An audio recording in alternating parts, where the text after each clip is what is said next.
ఓం నమ శివాయ. ఓం నమ శివాయ. ఓం నమ శివాయ. సుప్రసిద్ధ కవి, రచయిత, ఆధ్యాత్మికవేత్త అయినటువంటి గండవరపు ప్రభాకర్ గారు ఫేస్బుక్లో మనకు ఎప్పటి నుంచో అందిస్తున్నారు ఎన్నో రకాల పోస్టులు. అందులో ఒకటి ఈరోజు వీడియో చేస్తున్నాను. శీర్షిక ఆత్మ సాక్షాత్కారం 11. పోస్టు తేదీ 4/5/24. ఆత్మ సాక్షాత్కారము 11వ భాగం. ఆగమములలో సర్వజ్ఞానోత్తర ఆగమము సుప్రసిద్ధం. అందులో ఆత్మ సాక్షాత్కారము ఒక ప్రకరణం. అద్వైత సిద్ధాంత ప్రమాణంగా దీనిలో ఆత్మజ్ఞానము ఉపదేశించబడినది. ఈ ప్రకరణమంతా శ్రీ సుబ్రహ్మణ్యేశ్వరునికి పరమశివుడు ఉపదేశించినట్లుగా ఉంటుంది. దీనిని 1933 సంవత్సరంలో భగవాన్ శ్రీ రమణ మహర్షులు తమిళ పద్యాలలోనికి అనువదించారు. తెలుగులో శ్రీ పోలూరి హనుమజ్జానకీరామ శర్మ గారు రాసినటువంటి వ్యాఖ్యాన సహాయంతో మనం చెప్పుకుందాం. దీనిలో మొత్తం 62 శ్లోకాలు ఉన్నాయి. శ్రద్ధగా, నిదానంగా రోజుకు కొంత మననం చేసుకుందాం.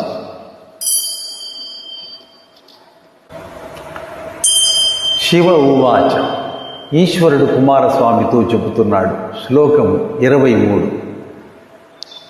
ఇత్యేవం ఆత్మవిజ్ఞానం కథితంతు సమాసతః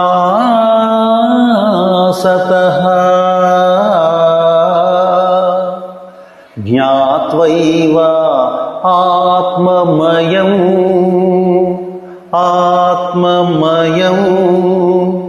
సర్వమాత్మానం పర్యుపాసతే.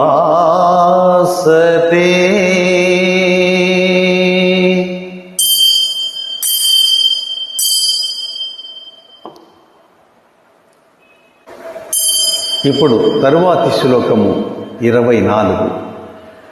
నత్ర దేవా వేదా నయజ్ఞా వా యజ్ఞా వా బహుదక్షిణాః ఆశ్రయేత్ ఆత్మవిజ్ఞానం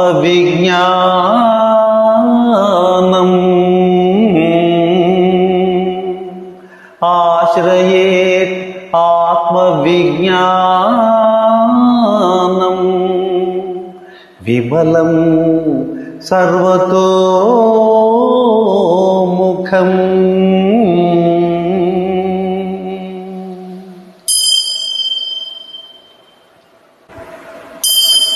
ఇక్కడ ఒక చిన్న విషయం చెప్పాలని భావిస్తున్నాను. పెద్దలకు, ఆతరం వారికి దీని గురించి ఏమీ చెప్పనవసరం లేదు. ఈ తరం వారి కోసమే ఈ వీడియోలు నేను చేస్తున్నాను. అయితే ఈ తరం వారు ఇవి చదువుతారా అంటే చదివిన వాళ్ళు చదువుతారు. ఇది చేయడానికి ఇంకొక కారణంగా ఉంది. ఇది నా అనుభవమే కాదు, నాలాంటి వారి ఎంతోమంది అనుభవం. ఆ తరం వారు కూడా, అంటే పెద్ద వయసు ఉన్న వాళ్ళు కూడా ఈ ఆడియో రూపంలో ఉన్నటువంటి, వీడియో ఆడియో రూపంలో ఉన్నటువంటి ఈ పోస్టులను ఇష్టపడతారు అని తెలిసింది. అనుభవం, స్వానుభవం ద్వారా, ఇతరుల అనుభవం ద్వారా.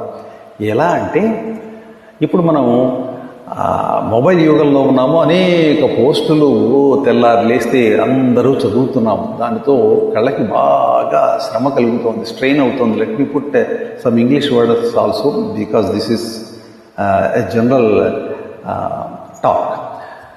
స్ట్రెయిన్ అవుతుంది. అలా స్ట్రెయిన్ అయినప్పుడు నాకు అవుతుంది. అలాగే ఎన్ని చదువుతాం? ఆ చదివి కళ్ళు మండుతున్నాయి. కళ్ళు పాడు చేసుకోలేం కదా, ఆరోగ్యాన్ని కాపాడుకోవాలి. సర్వేంద్రియాణం నయనం ప్రధానం.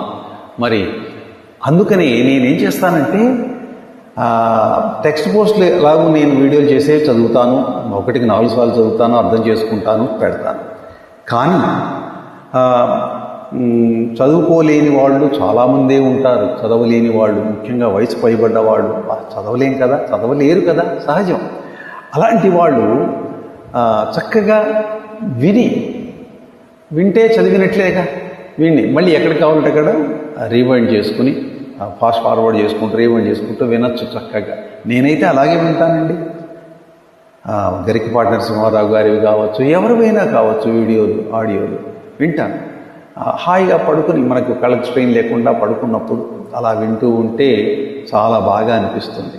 ఆ ఉద్దేశంతో కూడా ఈ వీడియో ఆడియోలు చేయడం జరుగుతుంది.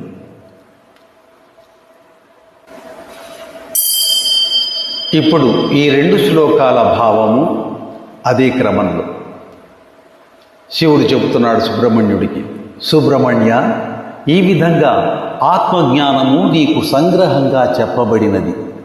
విజ్ఞులు సర్వము ఆత్మమయమని తెలుసుకుని ఆత్మను ఉపాసిస్తూ ఉంటారు. అంటే తనకన్నా అన్యము లేదని తెలిసి మసలుతూ ఉంటారు. కనబడేదంతా తమ స్వరూపమే అని తెలుసుకుంటారు. ఇది ఈ 2 శ్లోకాల భావం. ఇంకా ఏమంటున్నాడంటే, అదే విజ్ఞానం, అదే ఆత్మోపాసన అని శంకరుడు అన్నాడు. ఇంకా అంటున్నాడు, మోక్ష సాధనలు చేసుకోవడానికి దేవతలు లేదా వేదములు లేక బహుదక్షిణలతో కూడి చేసిన యజ్ఞములు అక్కరకు రావు. చూసారా, చెబుతున్నాడు. మోక్ష సాధన చేసుకోవడానికి వేదాలు, దేవతలు, బహుదక్షిణలతో కూడిన యజ్ఞాలు ఇవేవి అవసరానికి పనికిరావట చెప్తున్నాడు చక్కగా. మరి ఏం పనికొస్తుందంటే, మోక్షము కోసము నిర్మలమైన సర్వతోముఖమైన ఆత్మజ్ఞానాన్ని ఆశ్రయించాలి. ఇదే ముఖ్యమైనటువంటి విషయము, ఈ పోస్టులోని సారము అని కూడా చెప్పచ్చు. మోక్షము కోసం నిర్మలమైన సర్వతోముఖమైన ఆత్మజ్ఞానాన్ని ఆశ్రయించాలి అని శ్లోకాల భావాన్ని ముగించాడు శివుడు. ఇక దీని వివరణ కూడా అవసరం. ఎన్నో అనుమానాలు వస్తాయి ఆ భావం విన్నాక. ఆ వివరణ కూడా చాలా ముఖ్యం, అది విందాం.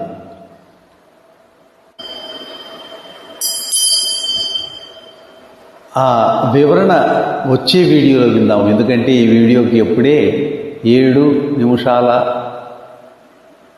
సుమారు 8 నిమిషాలు కావస్తుంది. ఇంతటితో ముగించి ఆ వివరణని వచ్చే వీడియోలో విందాం. స్వస్తి.